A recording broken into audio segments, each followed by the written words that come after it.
Hi everybody, this is Annalisa with Journey to the Goddess, regenerating ancient feminine wisdom for modern women. Today I am back with Kris Oster. Hello, Kris. Hi. Hello, everybody. Yay. Today we're going to be talking about the feminine and drumming.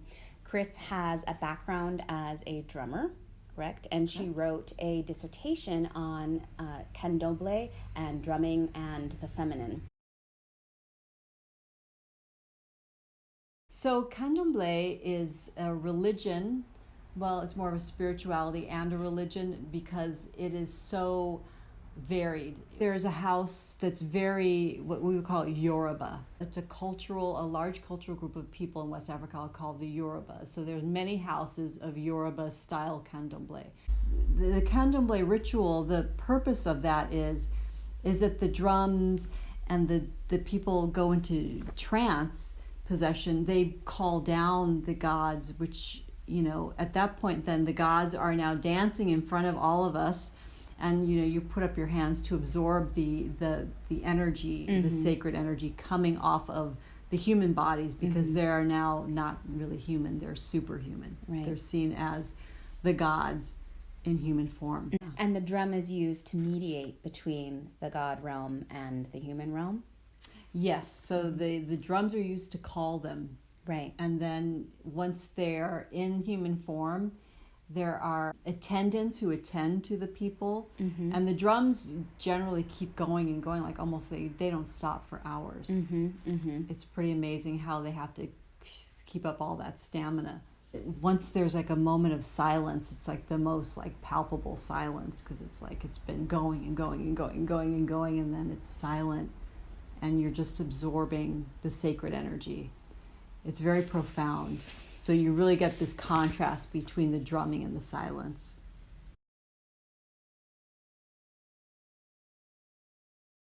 So when I was reading the first chapter of your dissertation, I was really, really fascinated by the way you described the rhythm of the drumming as being the same sound, the same experience that babies feel in utero. And how there's a strong connection between the mother feminine, and the drumming, the rhythm of the drumming. Can you explain a little bit more in depth how drumming is related to this part of the feminine? Certainly. So where I got a lot of that information was from Lane Redmond. She was one of my first teachers, and she's taught thousands and thousands of women, but she wrote a book called When the Drummers Were Women, A Spiritual History of Rhythm. And she goes into the fact that, I think at like 4 months old in utero, a female child already has all of her eggs in her little tiny ovaries. There is this sense of, I was a little ovary in my mom's 4-month-old fetus inside my grandmother. There's this amazing connection between the heartbeat, we would call the heartbeat of the mother. So the heartbeat is heard by the fetus as like a rhythmic whooshing sound. So from the moment that we have any sensory perception, which is very early on, they're finding more and more in utero, is we're feeling and we're hearing, we're sensing rhythm. And it starts with the mother's heartbeat, and in some cases, I guess the grandmother's heartbeat even. Yeah.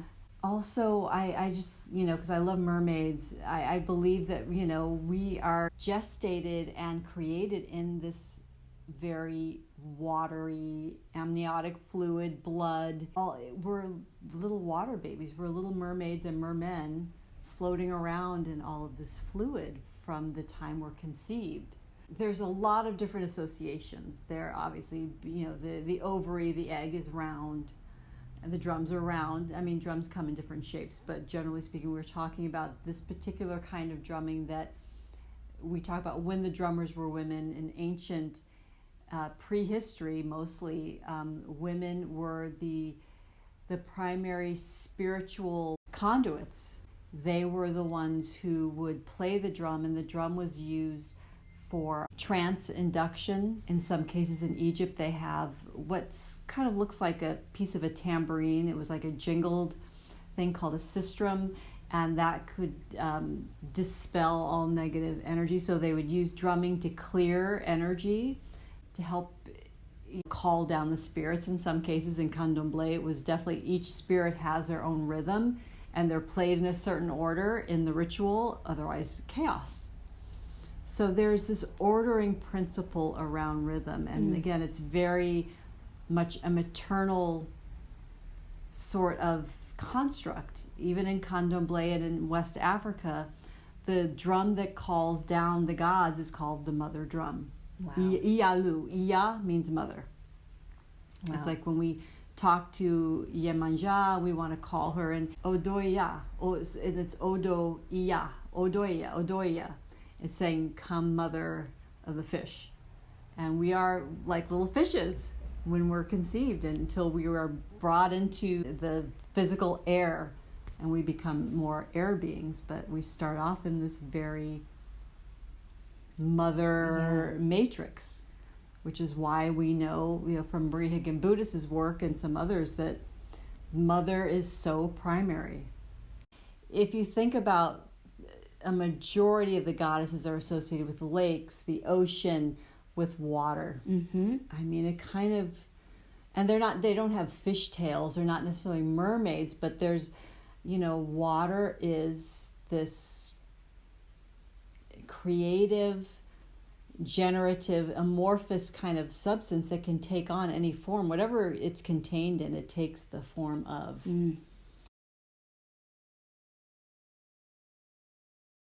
Correct me if I'm wrong, you wrote that primarily the drummers are men, even though there's all of these feminine or female associations, but there's also a movement of women drummers happening now.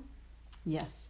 So depending on how traditional a house is, and it's been 14 years. I mean, the thing with Candomble is it does evolve. It's not a static religion. It morphs and expands and evolves. So I have a feeling there's probably more women drummers now even than when I was there. But the reason why that they told me is because women menstruate. It's very alchemical. The men are fire and heat, and the women are cool and water. And you don't want the cool to take over the drums. The drums have to be this hot sort of whatever, it's generating this heat that's penetrating. I mean, they look like penises, you know? Yeah. Because they're tall and cylindrical and long. Yeah. The menstruation aspect of it is because they're afraid that when a woman is menstruating, she's too powerful and she will cause the ritual to be out of this sort of polarity. There's a balance in this masculine feminine polarity. And most of the trans people are women or gay men. There are very few heterosexual men, or at least when I was there. Okay. So like I said, I don't want to say this is never written in stone. Right. Because I went for a specific small period of time, 3 or 4 months 14 years ago. But that's what I observed. At the end of the process, both of being in Brazil and doing your research, and also at the end of your writing process, what was the big takeaway for you? Part of my dissertation was contacting female drummers all over the world, including Brazil, and asking them, to fill out a survey. My theory when I went in was that it was the trickster goddesses, a particular goddess named Oya Iyansa. She's West African, and she, in her praise poetry, is one of the only goddesses that's ever connected to drumming. And she plays the drums and they explode. So I was like, ooh, so maybe this is the link. So then when I asked everybody, 100 female drummers, what's the archetype and who are you drawn to? I gave them a write-up of all the different goddesses. Yemaya, Great Mother. I listed some Greek, some Brazilian, and they all said Mother. A lot of people put Mother Mary on there. Okay, that makes sense. Nobody put Mary Magdalene, Well, yeah, she's a little bit in that rebellious category. Yeah, so all the rebellious, trickster and goddesses that I thought were the badass and would change the world, they all go, no, I played drums because of this maternal, nurturing energy, and it was not about being rebellious at all. This aspect again of mother that is just across the board so powerful and primary, and I really feel like all the other goddesses kind of are her children. They kind of come out of her.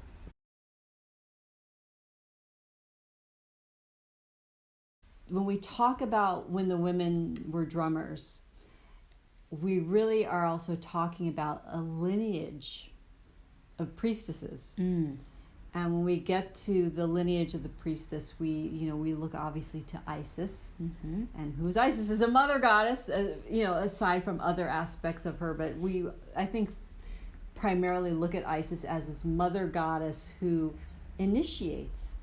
And we know that Mary Magdalene specifically was an initiate of the mysteries of Isis. There have been quite a few different studies, but definitely for Inanna and Ishtar, there were specific priestesses that did drumming, and that did, we think or theorize that these drums were, again, to entrain these women to each other and to what we would call certain rhythm frequencies that are about creation, and when we talk about creation, I really feel like we're talking about going back to the original self before we are born and told who to be, how to look, how to walk, right, how to speak, all of that. We go back to this primordial original self, and I feel like Mary Magdalene and the drum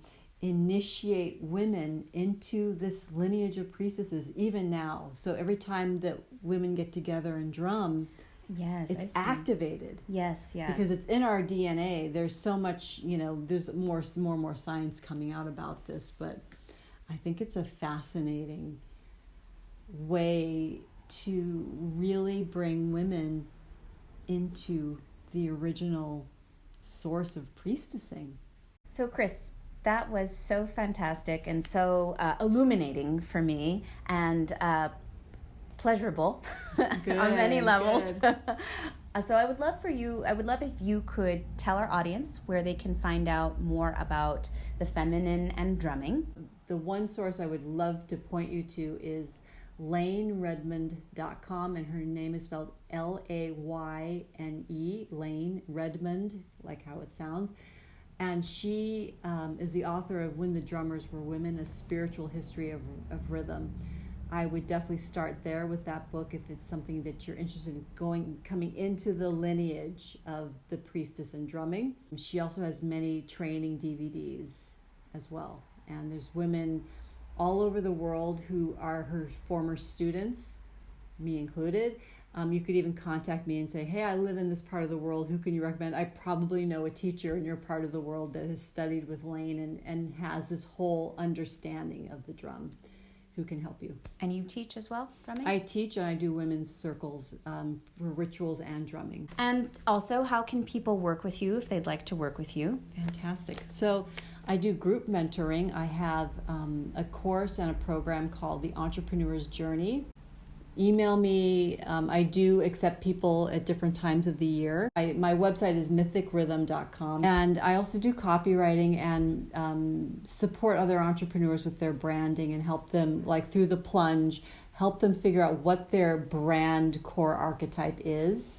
And I am also the author of a book called Return to Enchantment, Your Guide to Creating a Magical Livelihood. And that book is all about, it really outlines the different archetypes and how to work with them in your business to create imaginative branding. But even the perusing on Kris's website, you can get an idea of how transformative her work is and how powerfully it can help you step into your true self as an entrepreneur, and probably also see where you're missing out on really living life and having fun while you're an entrepreneur.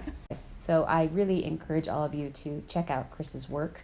Thank you. Yeah, thank you so much. Thank you for watching, everybody.